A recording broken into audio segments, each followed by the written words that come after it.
Hey, everybody, welcome back to the Strategy Game podcast. I've got special guest Mike Brown here today, and so honored to have you, Mike, with us. And tell us a little bit about yourself and where you come from. Yeah, thanks. I'm super excited to be here. So I am currently a investor and business coach, and I can kind of give you my story to how I got to that point.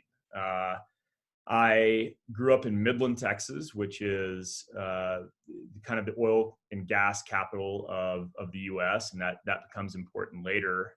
But I grew up and I always knew two things. I wanted to be in the Navy and I wanted to be an entrepreneur. So I went to the Naval Academy for college and graduated in 2003, and then went on to flight school and ended up flying F-18s for the Navy. And I spent 10 years doing that, and it was just an incredible way to spend your 20s. I served a combat tour in Iraq in 2007, 2008 aboard the USS Truman, flying missions from the carrier, 75 combat missions. And then in 2009, moved to San Diego and spent my next tour teaching Marines and SEALs how to call in airstrikes. I got out in 2011 and moved back to my hometown. I had a mentor growing up that told me that it was the best time in the history of the oil business to be in the oil business. And I went to work for him for a couple years and founded my own firm in 2013. And my mentor was right. It was the best time in the history of the oil business to be in the oil business. And what we were doing was, I founded it with my business partner, who was also a guy I flew with in Iraq, and we would go back to the ship at night after a long mission and pour a tall glass of whiskey, which is super illegal on the boat, and talk about how well we work together in combat and how we should start a company someday. So fast forward to 2013, that's exactly what we did. And basically we were buying up properties that mineral properties, and package them up and sell them to private equity backed firms. And so we did that from 2013, and then exited that company in 2019. And like I said, it was a really great time to be in that space, and a rising tide lifts all boats, and that ended up being a pretty big win for us. Yeah. And then during that time, I also started angel investing in 2014 and started mentoring the companies that we invested in, and started having other startups come to me and ask for advice based on those recommendations. And I enjoyed doing that so much that kind of after a year and a half or so of kind of just doing that on the side or for free, I realized that, hey, maybe this is something that I could really make a run at as a career. And so launched my coaching business about a year ago. And that kind of brings us up to speed. I love that. Do you think, this is a random question, but it came to me, do you think if you hadn't grown up in Texas, there might have been a chance that you wouldn't have launched that company? Oh yeah, for sure. I mean, look, people talk about privilege a lot, and there's certainly a lot of that in anybody's story. I mean, a massive privilege for me was growing up where I grew up. This is a super niche industry within an industry, and it's definitely not something I would have known about without virtue of having this family friend that kind of told me about it. So that is a very much right place, right time scenario. The other side of privilege, though, is what we do with that privilege. And, a lot of times what people do is discount the good decisions that are made on the backside of that opportunity, right? We all have opportunities in life, and, unfortunately, everyone's opportunities, are different, right? And yes, I mean, if I was growing up in the inner city of Chicago, this is not an opportunity that would have presented itself. Mm-hmm. But at the same time, there's a lot of people that grew up in the same place I did that, maybe didn't get that opportunity or make the same decisions that I did once presented with that door. So, I think that we have to recognize the privilege that we grew up with, but at the same time, also give ourselves credit for good decisions that we made along the way. Absolutely. I love that answer. That's so great. Thank you for sharing that because I think that's so true. Now, tell me about how it was possible to have that quick of a turnaround because we've been working with a lot of startups, right, for over a decade with our family office, and typically the turnaround is not that quick. So, what made that happen? I'm sure it was in large part due to, you know, um, you and your operations, but also like what was happening there? Yeah, so I mean, like I said, it is a lot about timing, and it was an incredible time to be in this space. I mean, around that 2011 time was really when this boom started taking off, kind of the shale revolution, where they could drill horizontally and unlock reserves that were previously thought, to be unrecoverable. So Mm. that fueled this massive rush, massive land grab in the Permian Basin, which is where Midland is. And a lot of companies were buying up properties and with massive drilling programs.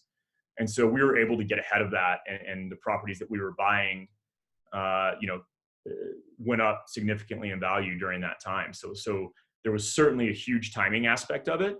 But the other thing that we did was just relentlessly buy call options on ourselves, and we were not taking money out of the business. We were reinvesting every single dime and growing a portfolio for ourselves that also, went up significantly in value during that time.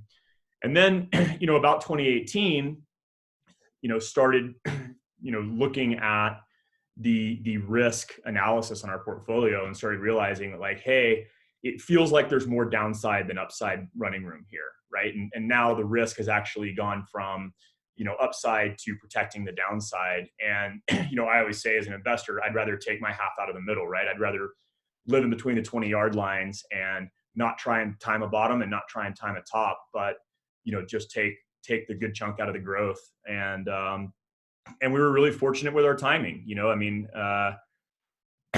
we sold, I guess, in July of 19, and the market crashed in March of 20 with COVID. So, we were really fortuitous to have timed that market right and exited, prior to the top. Yeah, that's amazing. Wow, what an accomplishment. So congratulations on that. It's really remarkable. I love hearing the story, and I'd love to hear a little bit about your work now on the coaching side of things. So tell us what you're seeing with the leaders that you're working with right now. I love to recognize any common themes or threads. And before we got on this recording, we were talking a little bit about that identity-based strategy piece. That's how I translate it. I'm convinced that who we are, as a person, the experiences that we've been through, good and bad, shape us. And sometimes those themes come out in our brands or the work that we do. And so when we're able to find resolve or healing in those issues, right, then we're able to be healthy and fully, I think, operate the way that we're supposed to operate. So I'd love to hear about your take on that and the work that you do with the life and the business strategy. Yeah, definitely. So, my coaching journey really starts, I think, as most people does, with a personal journey of discovery. And in 2016, I basically woke up and realized that I had done all of the things in my life that I was supposed to do. I was a combat veteran. I had started this incredible company and provided my family, a life that I could only dream of, and had all of the things and had done all of the things that society tells us is going to make us happy. And I woke up with kind of a giant hole in my soul and realized that something still was missing, right? I had done the things that we're supposed to do to make us happy, and yet, here I was, and it felt like there was a missing piece of the puzzle. And so that really started me down this kind of personal development rabbit hole. And at the same time, I was working with a lot of veterans and donating a lot of money to charity organizations that serve veterans, and so kind of went down this self-discovery journey, and through a lot of different modalities, including hiring my own coach and going down that route, reading a bunch of personal development books. I got into meditation and just really kind of had this transformation and realized that my life had essentially always been externally validated. I was always, comparing myself to others, and there's a tendency, I think, in psychotherapy and in kind of what we do to look at our childhood and then blame our parents for certain things that patterned us. And it's important to realize that your parents absolutely did the best they could with what they have. And I grew up with 5 children in my family, and my mom was a hard driver, and I'm super grateful for that. But it actually created this pattern, the subconscious pattern for me, that achievement equals love, right? Yeah. The more we achieve, the more love we garner from those around us, and that served me really well. It's what allowed me to go to a really difficult college and get into the JET program and perform really well there, and then start this company. So it served me really well until it didn't, right? Because if that's your subconscious programming, that achievement equals love, and you achieve all the things that you're supposed to, and then you still have this hole in your soul, like what else are you going to do? And what happens is a lot of people never get off that train. They just try and start a bigger company and find more success, and they're always chasing this idea. And what I realized, through all these various modalities, was I had to get right with myself, and I had to love myself regardless of any external achievements. And so that's really what I learned about myself. And that journey then allows me to go and take that message to the entrepreneurs that I coach. Right. And so, kind of like what we were talking about, ultimately, I believe there are no business problems. There are only personal problems that show up in business. And what a lot of those problems are is subconscious programming that affects our decision making in a way that we're not aware of. Right. And so what I talk to my clients about is this kind of personal development cycle. And there's 4 stages. The first one is awareness, which is, hey, I'm aware that there's some subconscious programming running here.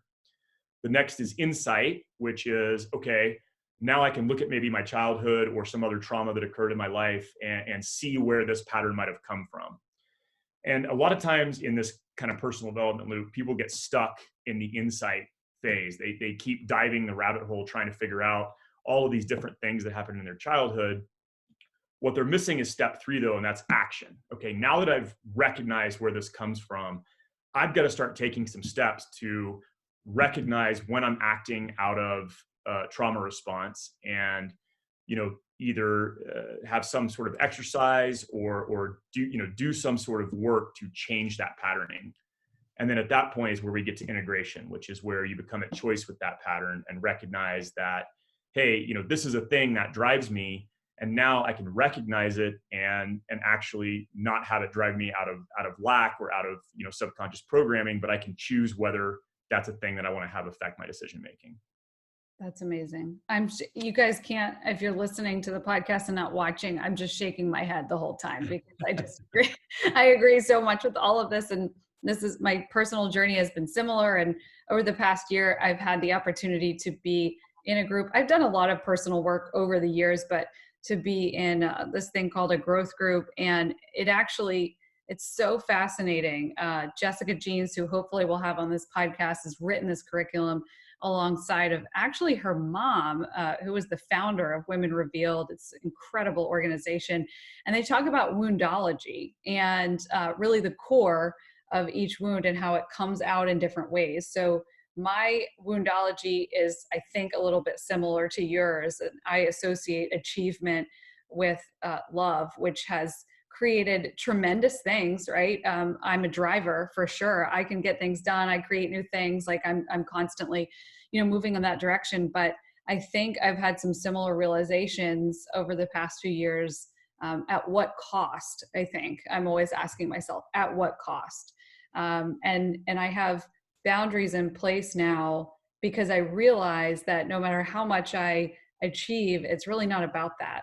It's about just the fulfillment and the contentment of right where I am here and now, and being solid in myself and with my family. So it's just been a big adjustment. It's definitely a mindset shift, but there's so much that And I talk about this too. When you said the subconscious, that was so good, because we've got to move our subconscious to our conscious mind a lot more. If we can do that every day, I think we would be really different. I think we'd be really aware, like self-aware on the regular, right? But we've got so much that's pushing us down and weighing us down that it's really tough to get to that place. Do you ever find when you're working with leaders that it's tough for them to get to that place, because it is creating new patterns? Totally. Yeah. I mean that's our work, right? Is recognizing that subconscious and creating new ones. But there's a lot of techniques that you can use to try and accelerate that self awareness and close that cycle and shorten it down, right? Because Yeah. I mean, we definitely see I mean, there are certain ways to heal core wounds and really kind of remove those from the programming, but a lot of times they're going to just show up in different and more subtle ways. And so you've kind of always got to be vigilant and have the self-awareness to say, the question that I use with my clients is real or trauma, right?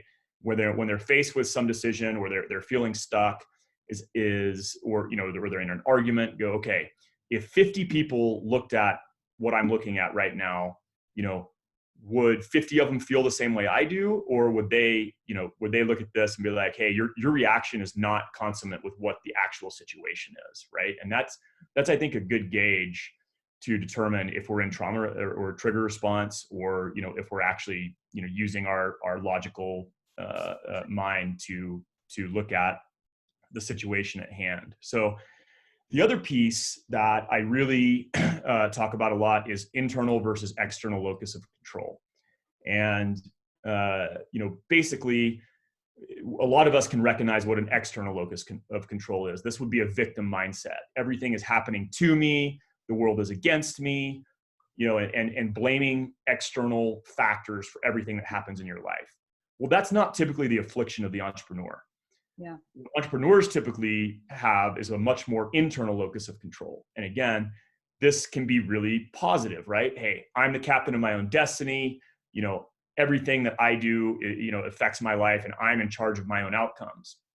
The problem is, though, is that can become really toxic if taken to too much of an extreme. If you shoulder the responsibility for everything that happens in your personal life and in your company, that can actually really create a massive amount of stress. And so here's a perfect example of this happening right now, which is, Apple and Facebook are kind of having this feud, and a lot of e-commerce businesses who, depended on Facebook ads for their revenue are seeing a decline in the return on ad spend because, Apple made these changes to their policies. Okay, that is an external event that is affecting a lot of businesses right now. But if the leader of that organization is shouldering that and saying, well, what can I do differently, and blaming themselves, they can actually get in a really dangerous cycle of taking something on that's not theirs. Yeah. And especially if their identity is wrapped up in their business. And this is something we see a lot, right? I am my business. And if my business is doing well, then I'm doing well. If my business is not doing well, now I'm beating myself up, having negative self-talk, even falling into depression. And we have to start separating ourselves from our business and realize that a business is its own entity. It has a life of its own. And there are external and internal things that drive the growth or failure of a business. Some of those things we can control, like our culture and our internal policies, but a lot of those things we can't control. External factors like market timing, in the case of my business, or, changes from Apple and Facebook, or, whatever it may be.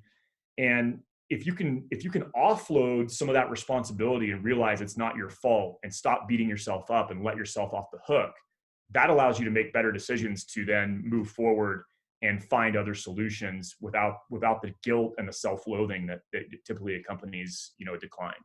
So good. Yeah, that's so true.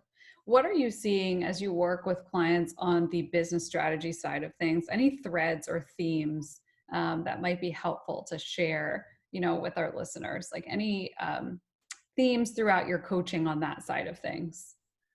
Yeah, I mean, right now, this external versus locus of control or internal locus of control is what I'm seeing most because, Mm, especially if you look at the last year, right?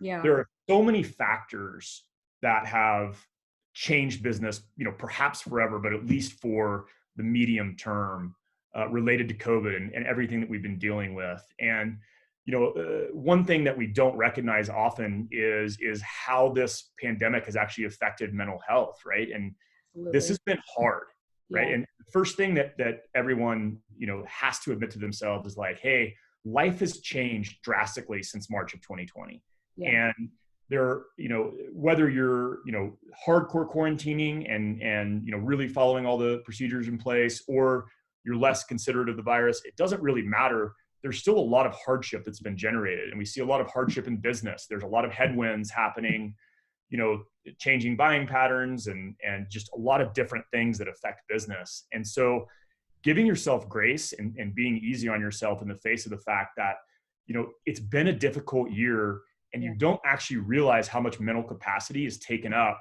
by just the new changes, logistical changes in life. Mhm.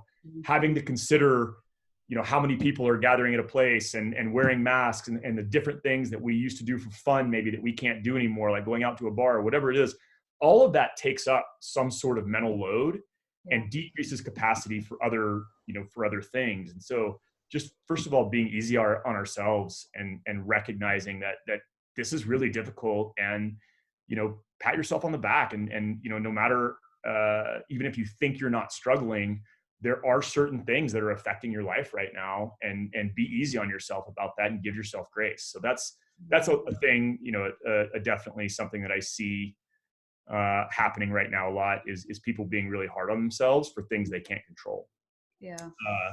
So that's probably the biggest theme that I've encountered just over and over right now. Yeah, that's so good, and it's so true.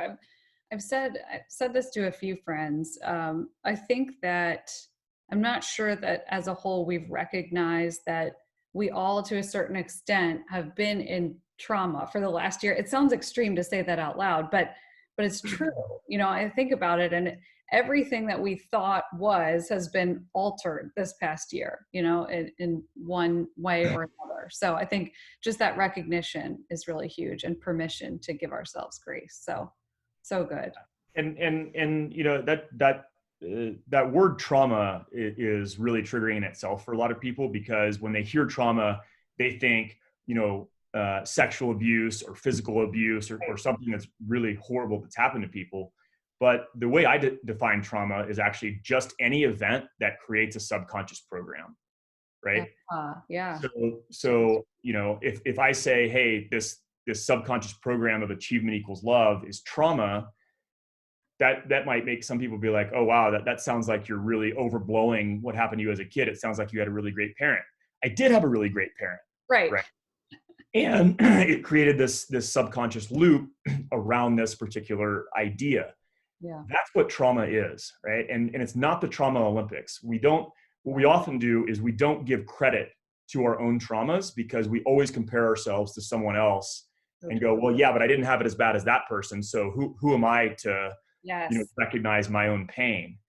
And the thing is, pain isn't relative, right? Yes, people with history of abuse in their life do have to deal with a lot of pain, Yeah. but people who didn't have abuse in their life still have their own pain, and it feels equal to them and their subconscious, right? Absolutely. And so minimizing our own pain by comparing our trauma to that of others is really one of the nastiest patterns that we can fall into, because everyone has some sort of pain in their life, and recognizing what yours is, whether it's that your dog died and that's the worst thing that's ever happened to you, Yeah. that still feels like something that's really important, and we can't compare ourselves to the trauma of other people. Yes, that's so good. We talk a lot about comparison in the masterclass and the life strategy portion of it. And then one thing that's really been top of mind for me too is like seeing, hearing, and knowing people where they are and in that pain. So I think I do this on a daily basis. I can discount others. Oh man, well, I'm doing this, or I'm doing that, or they don't really see. But I think I've slowed down a lot this year to say, No, the priority is seeing and knowing and hearing people right where they are. And to them, it feels just as bad or equal or good or whatever they're feeling, right? And so it's just recognizing that, I think. And I've also thought about this from just a business perspective. Like, what if we did this with our clients and the people that we serve first? Like, how would things change? How would our perspective change and our mindsets change? So it's just kind of been a theme for me throughout, I guess, the past couple years. So it's been Yeah, cool. I love it. I mean, it's super important, right? I mean, the idea that comparison is the thief of joy is actually is really true, right? And that's, we see this in this externally validated achievement equals love pattern, Yeah. that if you're always benchmarking against what other people are doing, there's no room for self-love and acceptance in that equation. Yeah, so true. Mike, thank you so much for coming on the podcast today. There's just so much wisdom in here. I can't wait to even go back and listen to it. So I just really, really appreciate you. Also, for our listeners, catch Mike on the blog because he's on the lineup. So he contributes quarterly, which we're so thankful to have. So thanks so much for being here. Yeah, thanks for having me. I always appreciate it. It's great catching up.